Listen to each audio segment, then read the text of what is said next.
What's going on, people? This is VSMV here, back with part 3 of our Beacon Pines playthrough. If you have not seen part 1 and 2, I recommend going back and watching those. Also, this entire playthrough is streamed live over on my Twitch channel, twitch.tv/VS_NV.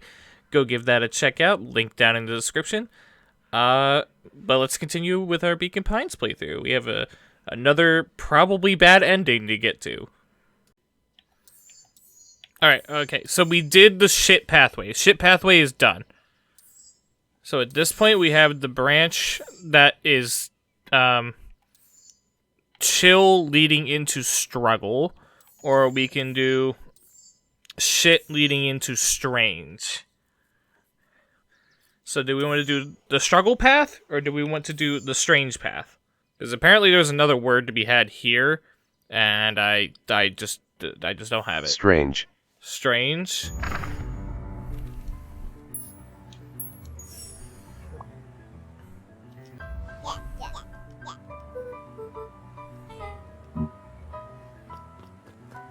Alright, so Iggy's fucked up.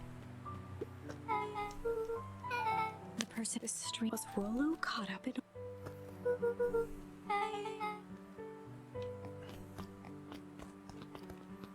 Alright, so Iggy is now going to fucking die.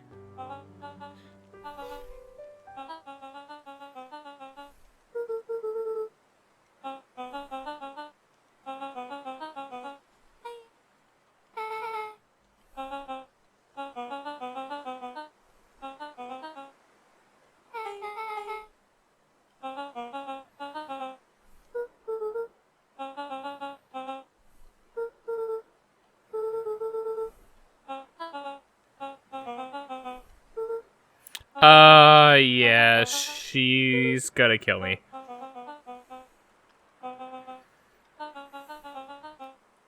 Beck glanced toward Luca.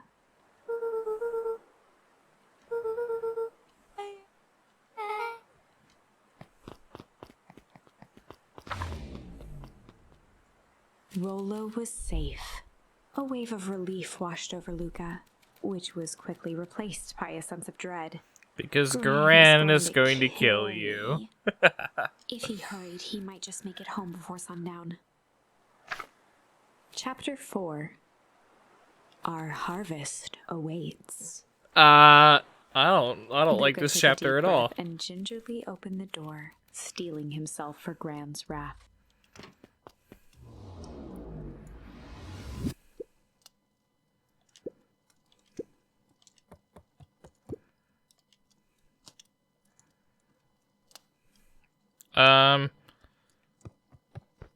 Nothing looks different.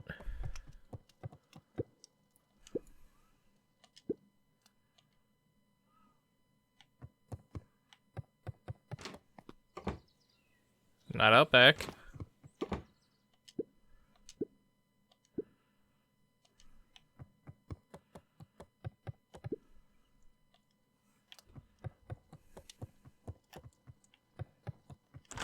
Still locked. Still locked. Luca was alone. The house was empty.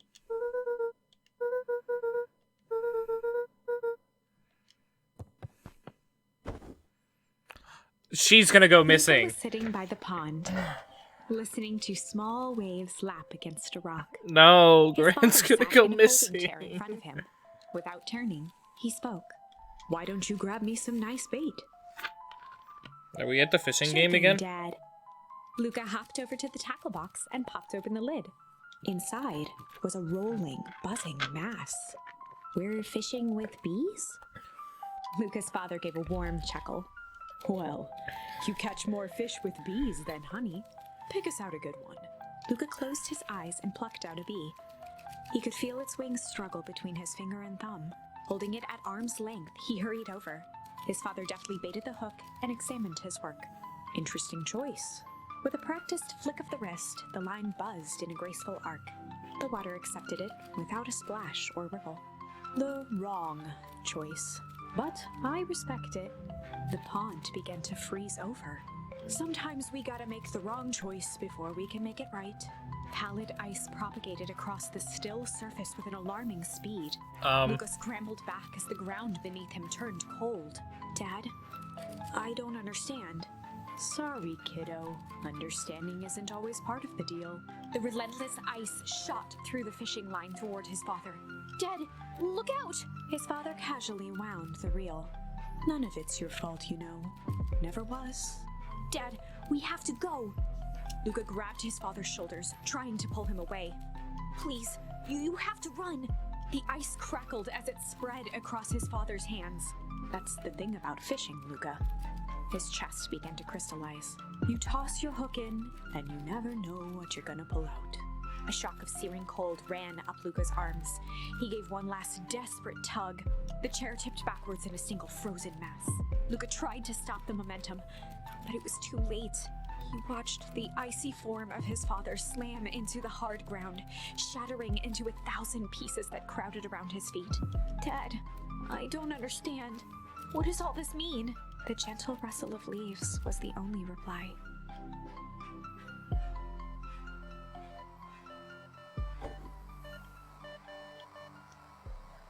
That was horrifying. I struggled to focus on the walkie-talkie.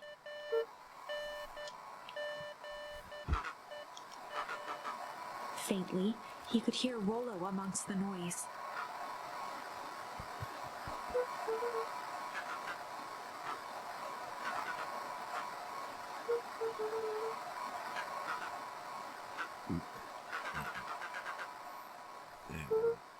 Rollo's voice was coming through more clearly now, but some words were still just static.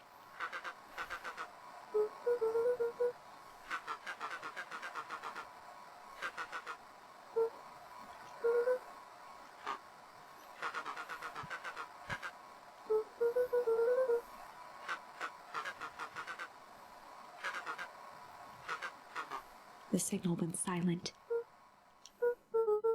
Luca held still, waiting for a response, his pounding heartbeat marking the passage of time. Rollo's voice began to fade.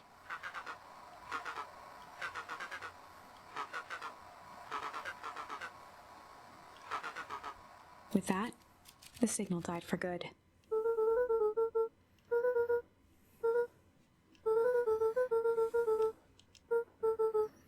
Luca grabbed the walkie-talkie and sprinted to the treehouse.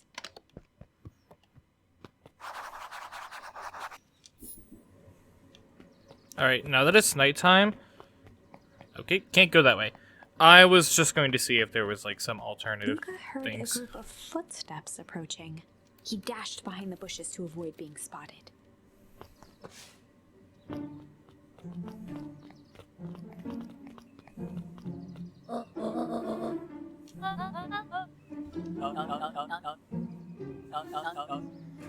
Mr. Tolliver paused, shifting his eyes to one side.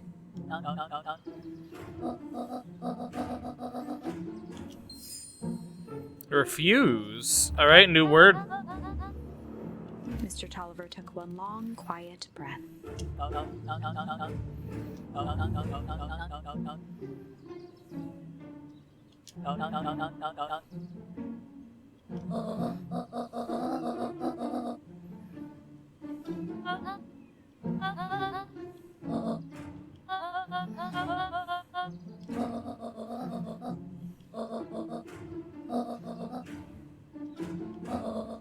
The three shared a determined look.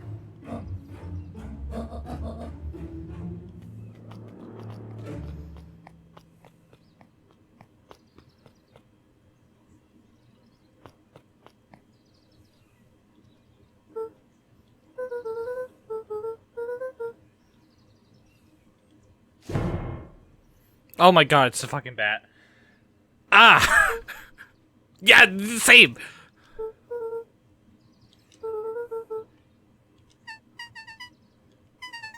Why do I get the feeling the granny is like, so sort of voodoo doctor?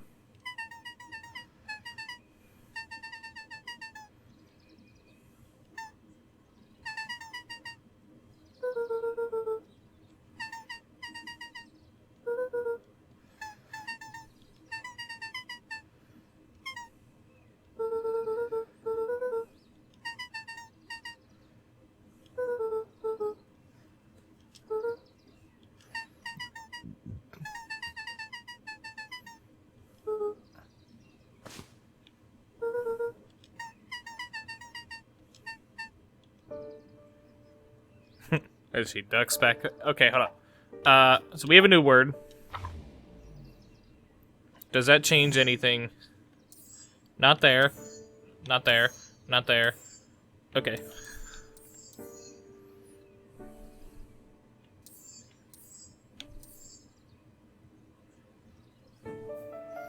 So we're still working on the...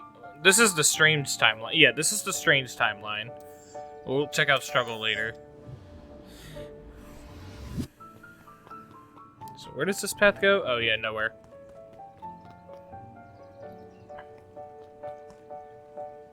I have a feeling that this is a bad idea, but I'm gonna do it anyway.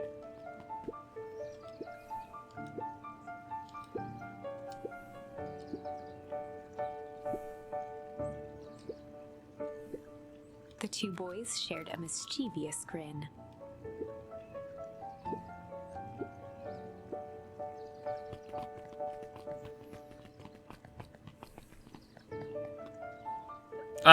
They fucked with the festival sign. Alright, Okay, I get it. I wish I could peek at the sign. Can I peek at the sign? No.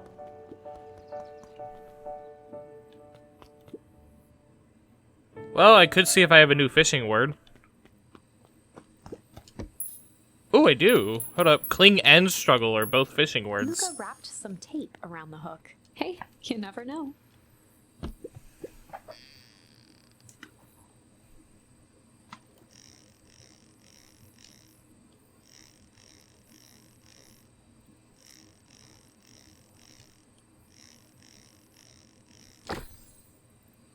Fuck's that?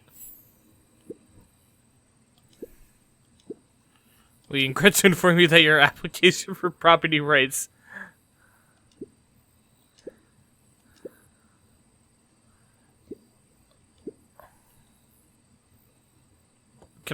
Can I read that again, please? All right. Well, we did cling. Let's do Luca struggle. placed a sinker on the line. Sometimes the best stuff is at the bottom of the pond.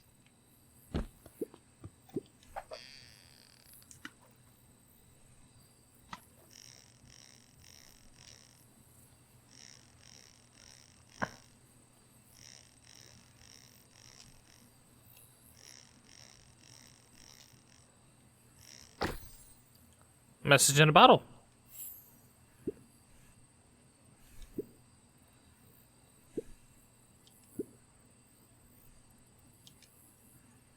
Alright, well, that's it for new words. That's a fun little mini game, though. Why is the treehouse lit up? No one should be there.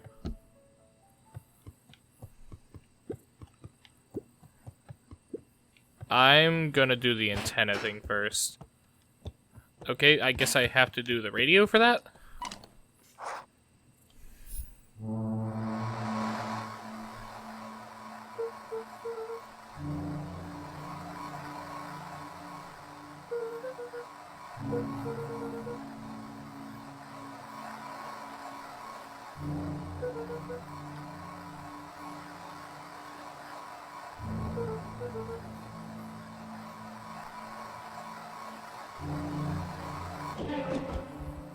What in the fuck? Luca could only see a cloaked shape behind the rocket. He strained to hear as a muffled voice began.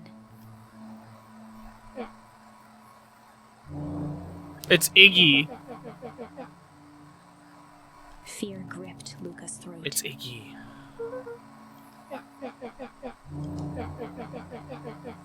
Luca stared at the ground for a moment, trying to place the dampened voice. The figure shifted slowly from behind the rocket, revealing itself to Luca. It's Iggy. Luca reached over empathetically.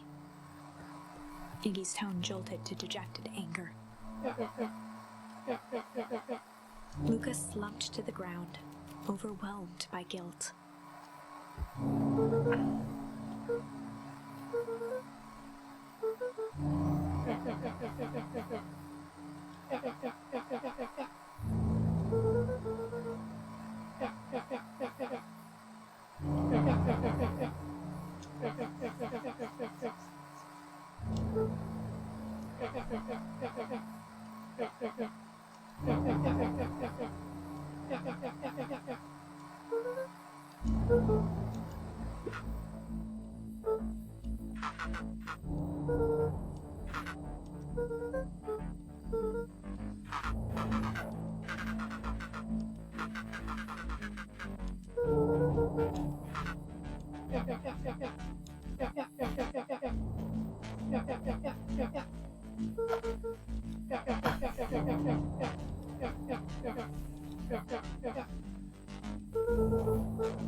Oh my god.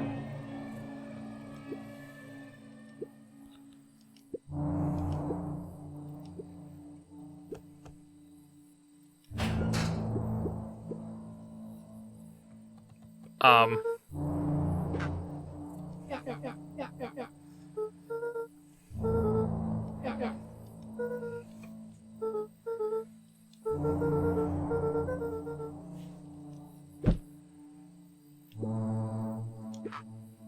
Iggy slumped to his knees.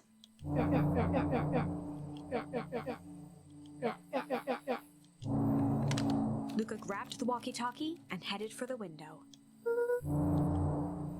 Luca and Iggy climbed up the back of the treehouse to its roof, where Rollo had constructed his MCDC, the Mission Control Defense Cannon.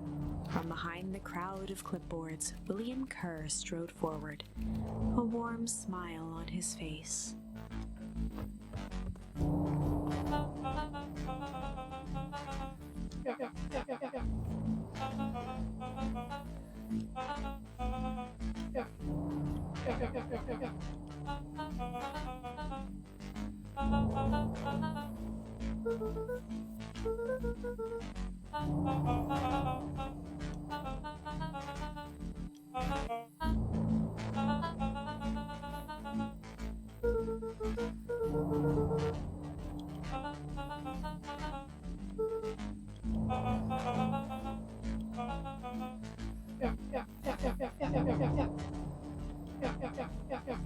Kerr's smile faltered.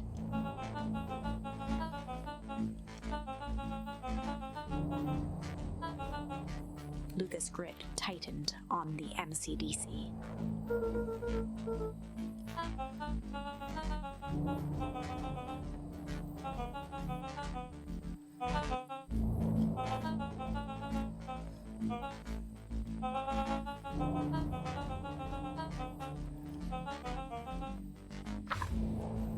Okay. Luca's mind raced. He was caught in a trap. What do you do when there's no hope? Iggy wiped his cheeks with a sleeve. What are you gonna do, Luca? Fight. Fight's the Luca only drew option I himself have. up and decided to take the only option they had left. Fight. He swung the Mission Control Defense Cannon around, aiming it confidently at the smirking face of William Kerr. So, all the adults are evil and scheming things, although I think the granny might be investigating what happened to his parents. Luca summoned his most insolent demeanor.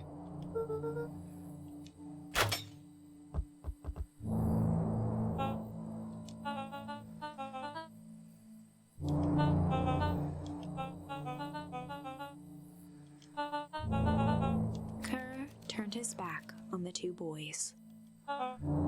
With a nonchalant wave of the hand, he made his exit.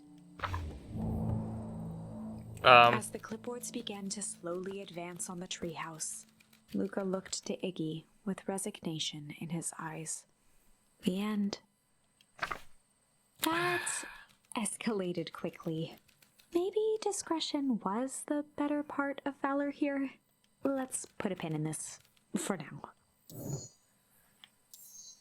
So, shame, fight, tickle, strange. So right now, the only pathway we have is struggle.